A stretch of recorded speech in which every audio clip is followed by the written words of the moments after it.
Hello बच्चों। हिंदी साहित्य की कक्षा में आप सभी का हार्दिक स्वागत है। आज हिंदी साहित्य की कक्षा 6 का अध्याय नर्मदा नदी का परिचय को हम पढ़ने जा रहे हैं। हिंदी साहित्य हमारे जीवन में जीवन जीने की कला और उनके महत्वों से भी हमें अवगत कराती है। तो आइए हम इसे प्रारंभ करते हैं। ये है हमारा अध्याय 12 नर्मदा नदी का परिचय। पाठ परिचय में जानेंगे कि नर्मदा नदी को मध्य प्रदेश की जीवन रेखा कहा जाता है। मध्य प्रदेश यानी एमपी। इस पाठ में इस अप्रतिम नदी से संबंधित तथ्यों का समावेश किया गया है, यानी नर्मदा नदी के बारे में इस पाठ में हम जाने। आइए पढ़ते हैं। नर्मदा नदी भारत की प्रमुख नदियों में से एक नदी है। ऐतिहासिक दृष्टि से यह गंगा नदी से भी अधिक प्राचीन है, यानी ये गंगा नदी से भी ज्यादा पुरानी नदी है।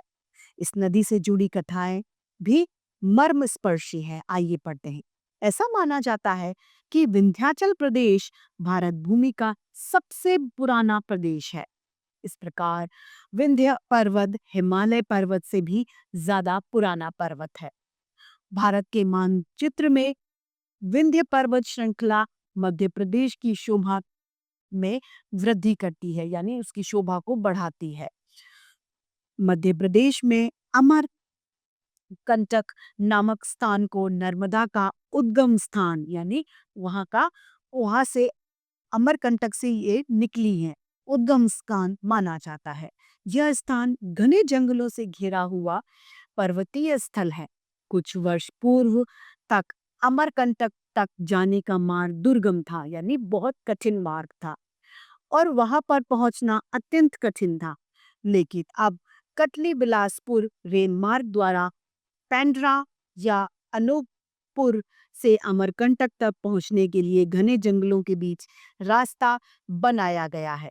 इस प्रकार यातायात के विकसित साधनों के द्वारा आसानी से अमरकंटक तक पहुंचा जा सकता है। यानी अब अमरकंटक जो पहुंचना कठिन था, दुर्गम स्थल था, वहां पर अब यातायात के साधनों से पहुंच सकते हैं। महाकवि कालिदास से अमरकंटक तक उल्लेख आम्रकूट के रूप में अपने काव्य मेघदूत में उन्होंने किया है। आज भी अमरकंट में आम के वृक्षों की बहुलता देखी जा सकती है। यहाँ पर आम के पेड़ बहुत ज्यादा हैं। वह कुंड जहां से नर्मदा नदी एक पतली सी धार के रूप में निकलती है, उसे नर्मदा कुंड के नाम से जाना जाता है। उसे क्या कहा जाता है? नर्मदा कुंड के नाम से जाना जाता है। भारतीय संस्कृति की विशेषता है कि यहाँ नदियों को माँ के सदृश, यानी माँ की तरह पूजा जाता है।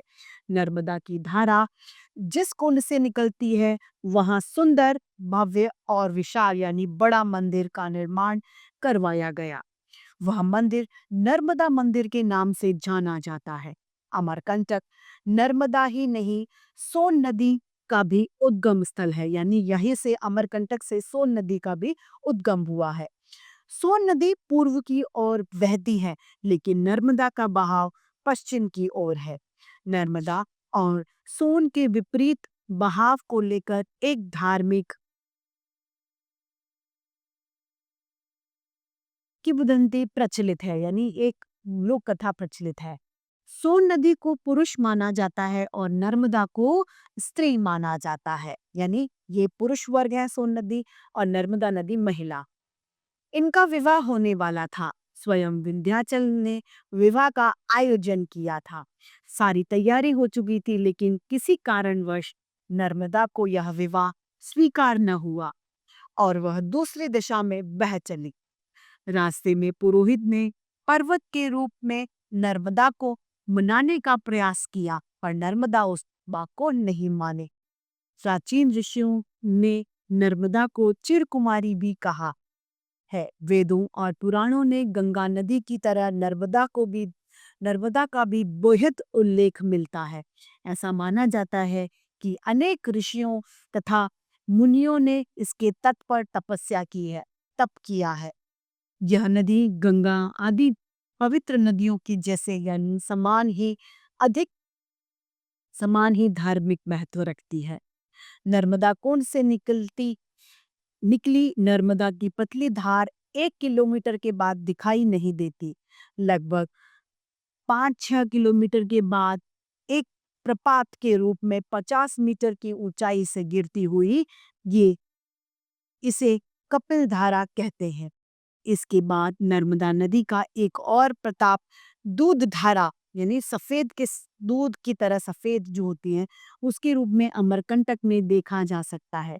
यह प्रपात अत्यंत सुंदर और मन को हरने वाला मनोहरी होता है। नर्मदा अमरकंटक से निकलकर अनेक पहाड़ी ढलानों, घाटियों, जंगलों और पथरीली धारों को पार करती हुई बहती करती है। यह बड़ी अप्रत्याशित नदी है। अप्रत्याशित यानी बहुत सुंदर, अप्रत्यक्ष जो दिखाई देने वाली होती है। कहीं यह चौड़ी हो जाती है तो कहीं सकरी यानी कहीं बहुत ज्यादा चौड़ाई में होती है और कहीं पतली हो जाती है। कभी गहरी हो जाती है तो कभी इसकी गहराई कम हो जाती है, उथली हो जाती है। कभी रौद्र रूप धारण कर लेती है, डरावना, तो कभी मंथर और कभी एकदम ये शांत हो जाती है। जबलपुर के पास भेड़ाघाट में नर्मदा नदी का सुंदरतम प्रपात देखा जा सकता है। संगमरमर की सुंदर चट्टानों के बीच बहती नर्मदा का यह प्रपात दर्शकों को अनायास यानी अपने आप ही आकर्षित कर लेता है। धवनी कुंड में ये नर्मदा के प्रपातों को देखा जा सकता है। यहाँ के शिवलिंग सारे भारतवर्ष में पूजे जाते हैं। यहाँ से बहती हुई यह ओंकारेश्वर नर्मदा के तट पर स्थित सबसे बड़ा तीर्थ है। इसके बाद शूल पानी की झाड़ी में इसका मार्ग अत्यंत यानी बहुत टेढ़ा मेढ़ा है। शूल पानी की झाड़ी नामक प्रदेश वृक्ष रहित होता है। यहाँ पर वृक्ष नहीं है, पेड़ नहीं है तथा यहाँ कुछ भील और आदिवासी जातियां ही रहती हैं। यहाँ से नर्मदा भरूच होती हुई खंबात की खाड़ी में गिरती है।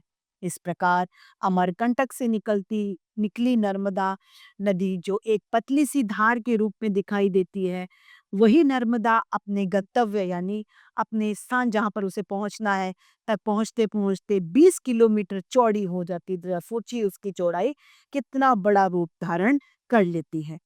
भारतवर्ष में नदियों के जल को अमृत माना जाता है। उन्हें माँ संज्ञा यानी माँ का नाम देकर, माँ का दर्जा देकर पूजा जाता है। नदियां भी अपनी स्वच्छंद चाल यानी अपनी खुली चाल को अवरुद्ध करके, अवरुद्ध अर्थात रोकना करके बांध रूप से बंध जाती हैं। नहरों के माध्यम से खेतों तक पहुंचकर फसलों को लहलहा देती हैं, क्योंकि खेतों की सिंचाई जो है वो इसके पानी के जल से कर ली जाती है। नदियां सिर्फ मनुष्य को ही नहीं बल्कि अपितु प्राणी मात्र को का माँ भी भांति माँ की तरह भरण पोषण करती हैं। इसीलिए हमारा यह कर्तव्य है कि हम अपने अविवेकी कार्यों को बंद करें और नदियों को साफ यानी स्वच्छ रखें। उनका जल अमृत ही रहे, विष ना हो पाए। यदि हम उसमें विषैले पदार्थ डालेंगे तो वो जल अमृत की जगह विष बन जाएगा। हमें ये कार्य करने से रोकने चाहिए। इस सुंदर सी पाठ की रचयिता है अमृतलाल बग बेगड़। तो इसी के साथ हमारी हिंदी साहित्य की कक्षा आज यही समाप्त होती है।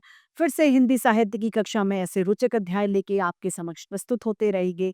आज के लिए इतना ही। धन्यवाद।